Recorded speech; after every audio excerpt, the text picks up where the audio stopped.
Hello and welcome to your weekly dispatch, where we'll give you a rundown of news stories of national, regional, and international significance. Here's what stood out for us this week. The caretaker Chief Minister of Balochistan eyes Gwadar Port's potential to lift Pakistan out of the economic crunch. Mirwaiz Umar Farooq, a prominent cleric and pro-freedom leader in Jammu and Kashmir, leads Friday prayers upon release from a 4-year detention by Indian authorities. The French government continues to police women's bodies and attire as officials ban French athletes from wearing the hijab at the 2024 Paris Olympics. And for our feature story, we're looking at how Pakistan will navigate the tricky waters of US disapproval over the Iran-Pakistan gas pipeline as the project completion deadline draws to a close amid sanctions. Stay tuned for a deeper look into these developments. Balochistan's caretaker Chief Minister Mir Ali Mardan Khan Domki has revealed an ambitious plan to transform Gwadar Port into a bustling transit hub. During his 2-day visit to Gwadar to oversee development projects and assess the region's security situation, CM Domki shared his vision with reporters.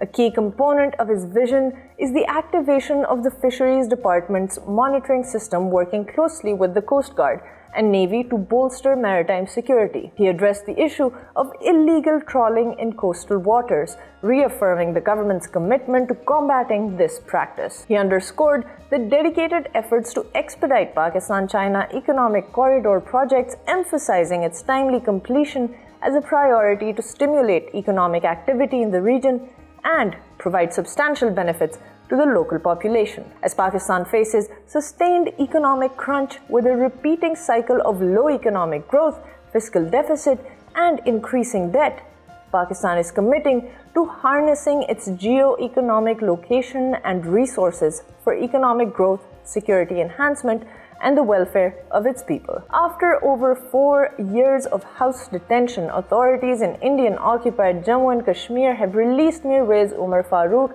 a prominent cleric and pro-freedom leader. He was permitted to lead the Friday congregational prayers at Srinagar city's main mosque.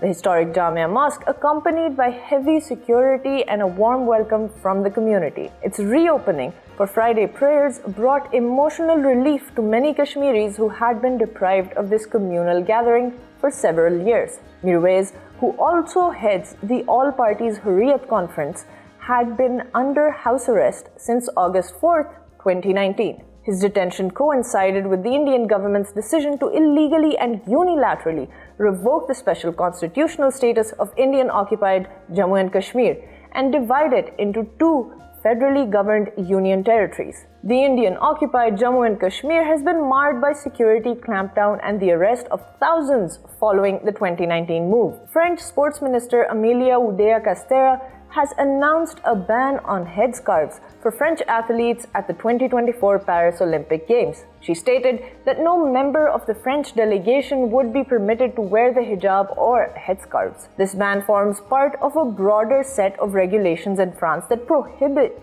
religious attire in public institutions spanning government offices, schools, and universities, all in line with the country's stringent ideology of state-enforced secularism. Interestingly, it's worth noting that FIFA had allowed hijab-wearing players since 2014, with Moroccan defender Nohila Benzina becoming the first veiled player in a World Cup this year. This decision has ignited a fierce debate. The proponents of the ban argue that it upholds French secular ideals and insist that athletes must adhere to these rules, while the opponents, including the United Nations, emphasize that the women should not be compelled to conform to dress codes. They cite the decision of FIFA to allow hijab-wearing players since 2014. And now for our feature story. The Senate Standing Committee in Pakistan called upon the Ministry of Foreign Affairs and the Attorney General for Pakistan to provide insights into the reported objections raised by the US regarding the multi-billion-dollar Iran-Pakistan gas pipeline project. Originally initiated in 2013 with an estimated cost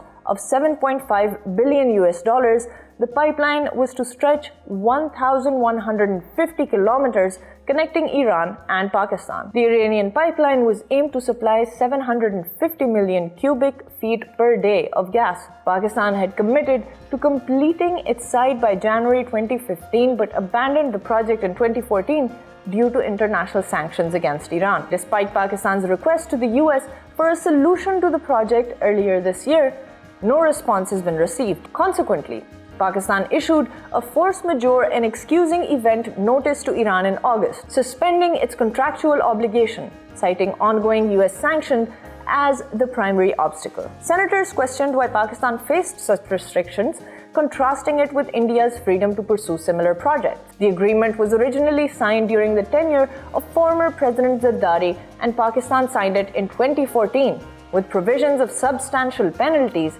if abandoned. The Senate committee was informed that Iran set a 2024 deadline for the project completion, with potential fines for delays. Efforts to renegotiate with Iran are underway. Concerns were raised about potential liabilities of up to $20 billion if the project is terminated. I'm Hajra Asif Khan, and this was your weekly dispatch.